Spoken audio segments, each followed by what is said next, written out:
My name is Destiny Quinones, and I will be predicting the next pandemic. My pandemic is called the marine mist pathogen, revealing the potential threat from coastal aerosols. The name marine mist comes from the marine life component of bacteria decaying fish in the air, while mist is referring to the ocean air that rises when the waves crash, causing mist, the inhalation component of the virus. This causes a coastal aerosol infection that we will be naming CRS. Fishermen and beach locals are inhaling bacteria-infested air from the increase of decaying dead fish in the ocean. The marine mist virus is created from decaying marine life in the coastal regions and inland waters due to excess pollution and oils entering the water and other bodies of water, causing the fish to die and bacteria to form. This is then causing CRS, coastal respiratory syndrome, to go into the air, creating a virus. Going on to the next slide, the causative agent would be the bacteria / the virus, and this is only because the growth of bacteria in dead fish, and then it's spreading a virus to humans by aerosol. So the three reasons why this will become a pandemic is because of an increase in pollution and bacteria in the oceans, the unknown risks of dead fish, and lastly, globalization and travel. So an increase in bacteria in the oceans, due to an increase in pollution and oil spills, the fish that have died developed a virus called CRS from the bacteria in their bodies, which is let into the air, seeping through their mouths, causing the virus to infect humans and go into our respiratory airways. The second bullet point is unknown risks of dead fish. The overload of dead fish in the water and the virus in the air can cause risk of infection unknowingly, with symptoms not appearing until after a few days. You also don't think much of dead fish, they usually just smell bad, so it's easy to get caught off guard by getting an infection. You usually can't see them, and they are tucked away into rocks or buried in the sand, easily accessible to your airways. Children especially are more susceptible to probably getting the virus on vacation because if they see a dead fish, they are more likely to go up to it and look at it up close rather than walk past it.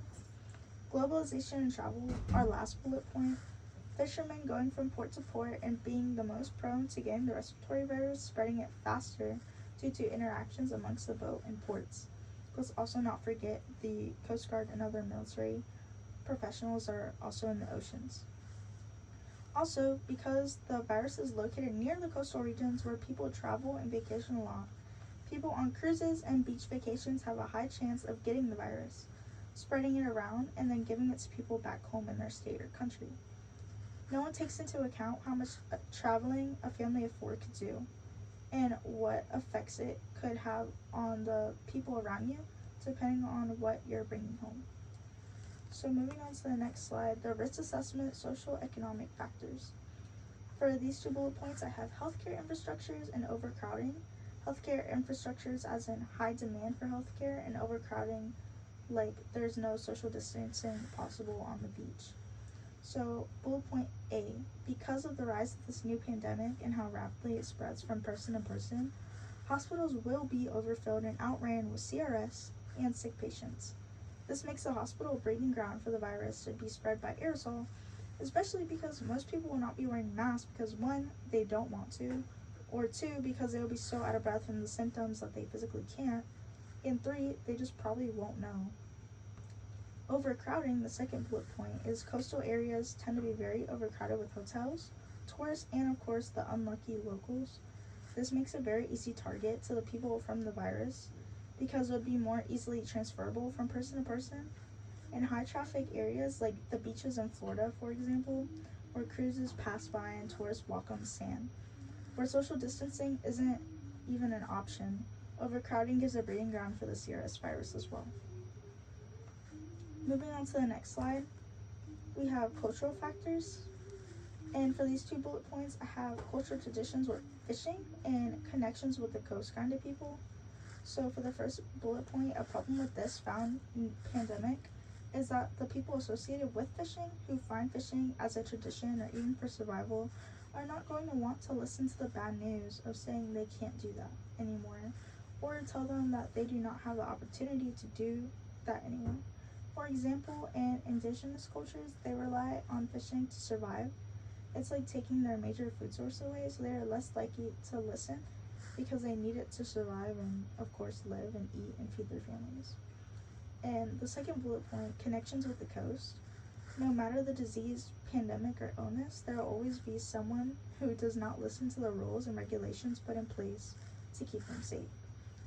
People who claim to be connected with the coast or call the coast their second home will tend to go no matter what and influence everyone around them to go as well. So then it becomes a domino effect of if they're going to do it, then why can't I?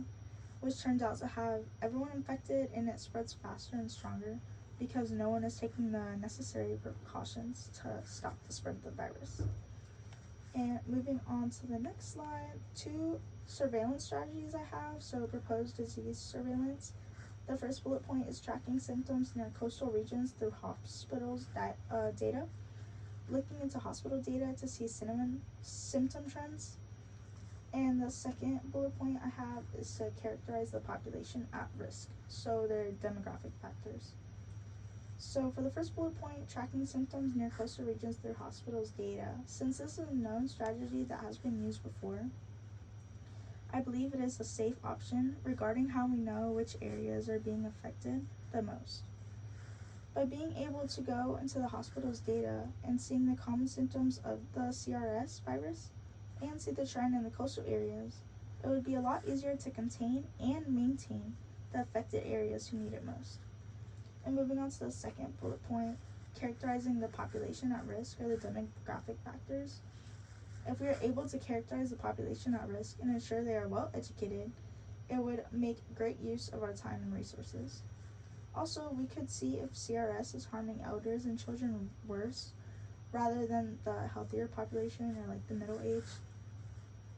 We would be able to see who is at risk and what areas are in the most distress. For example, like the urban coast or underdeveloped coast.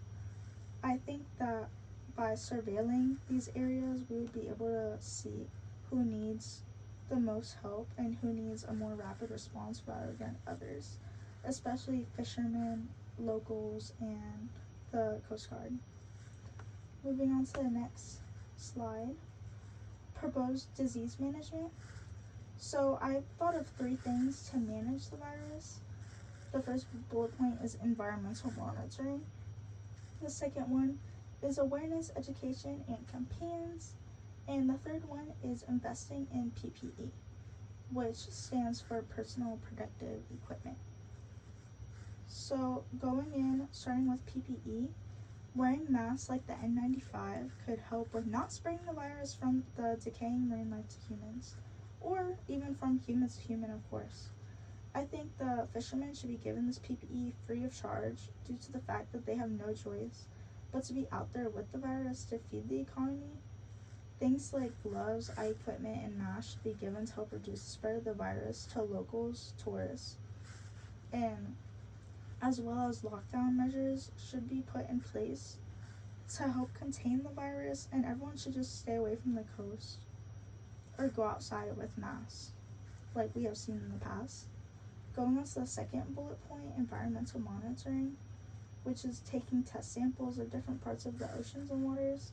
I think regular monitoring of our oceans could help greatly in figuring out what we need to do as far as eliminating certain types of population of fish that is causing this. I also think it would help deem areas that are completely unsafe for fishermen and beachgoers to go to, so we're able to block those off. And we could also be able to see early signs of the infested bacterial outbreak from the decaying marine life to help further prevent it from getting worse.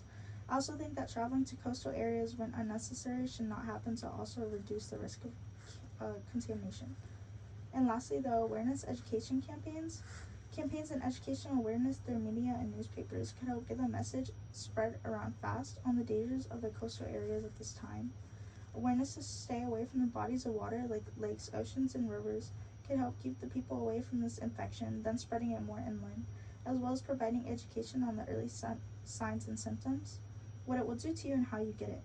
We need to empower communities to take preventative measures in order to stop the spread of the virus.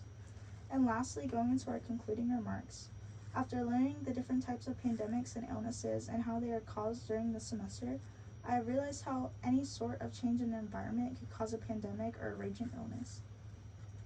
I think it's important to take into account how easy it is for things to mutate and become ill to us as humans, especially taking into account our environment and ecosystem.